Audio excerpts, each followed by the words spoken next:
Okay, so this video is to demonstrate how to maintain, upkeep the Conic, make sure everything's still working properly, and how to fix little issues if they do occur. I'd start by making sure you understand that this hex key fits every single piece of hardware on this device. So there are 5 different keys, 5 different sizes, and they're for everything from the very small bearing screws to the bigger bolts that you're going to have on the track stoppers. So let's just say, for example, this can happen. Hardware becomes loose. So you don't want any of this to happen, right? You're going to feel that, it's going to rattle. You just grab the hex key, make sure you pick the right one, and then tighten it back down, making sure that everything is back in place. And if you don't do this, eventually it's going to come out and you might lose it. If that happens, please let me know. But now there's no rattle. Same thing with the bearings. What can happen is these are pretty fragile, so eventually one might blow out. You will know when that happens. It's going to start rattling. It's not going to be nice and smooth. If that happens, be careful, because it's such a small little hex opening there. It's very easy to strip, okay? But you'll just take the hex key, unscrew it, pop it out. I did have a bag with extras, 2 screws, 2 bearings. Again, if you need more, let me know. But that's how you would fix these little bearings if you start hearing a rattle.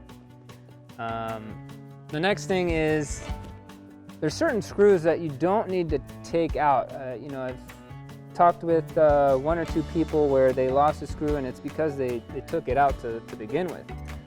One of them is the set screw there on the clamp to adjust how tight you want it.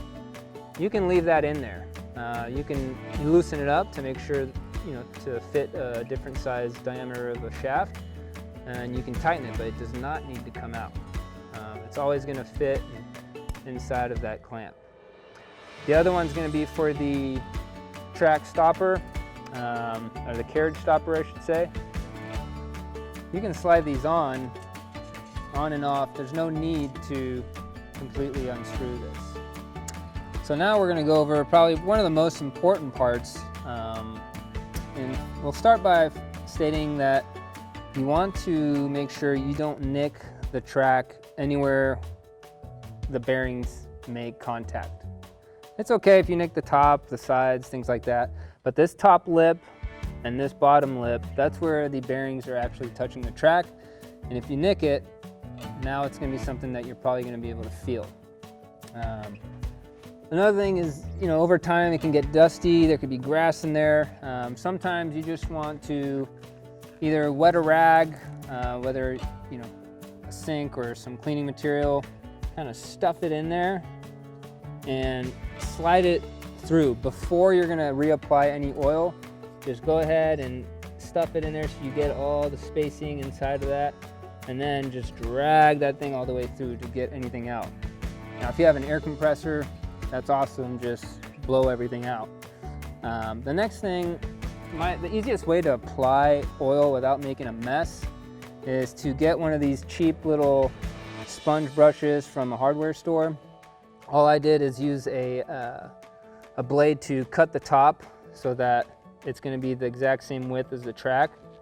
And then all I'm going to do is grab some WD-40 or this super slick stuff.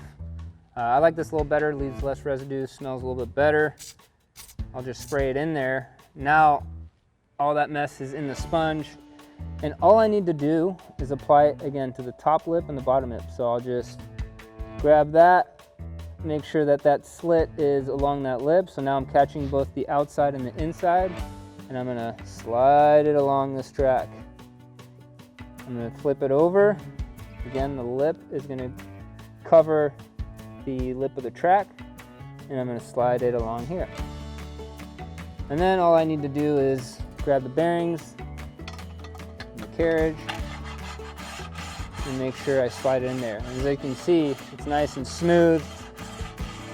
Once I've done that, really applied it to the bearings, you can come over and just wipe the excessive oil off. Now you're ready to go. What can happen too is you might need to reapply some grease on here. Just for example, if this is sticky and it's not going on and off easily, just go ahead and put a little bit of WD-40 or something on here so that it pops on and off. And do the same thing for the adjustable angle. Because what it is it's two little dowel pins that are gonna go inside of these holes. That can get a little dry and sticky, so if you just reapply a little bit of oil in there, you'll be able to adjust that easily. The last thing we're gonna cover is things that you wanna make sure you don't do. We'll start by how you place this inside of the carry case. So when we're traveling, we want to make sure that we take these off. You know, for example, if you're not going to use the case and you're just trying to throw it in your bag, airlines toss these bags around, and what's going to happen is this is going to kind of come off. It's going to bend everything and might break the spring. So we're just going to pop these ends off, and I almost made the mistake there. Always make sure before you put this back is you place this back to the 90-degree setting. Okay, that's going to make sure that all these pieces are nice and parallel to each other, and it's going to sit flat. So once that's set at 90, I can unscrew the end, pop off the plate, slip it in here. Same thing on the other side, making sure it's set to 90. Pop that off, and we're going to pop this plate in here, and now this fits and it sits nice and straight. If these were set at 70 degrees, this might be sitting up, right? That's gonna be an issue. So make sure it's nice and flat. The last thing I would say, I know that in the case manual, you'll see pictures of, you know, the stencil alignment plate is gonna be on the bottom. You can place it there if you want, or on top.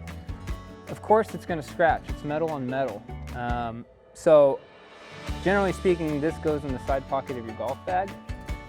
But if you want to keep it safe, we will be coming out with some little pouches because we're coming out with a mirror, and we want to make sure that they don't scratch each other. They will have a divider, so one's for your aluminum plate, the other one for the stainless steel. You'll just slip them in, pop that on there. You can just place it there in the center. There's enough room for it.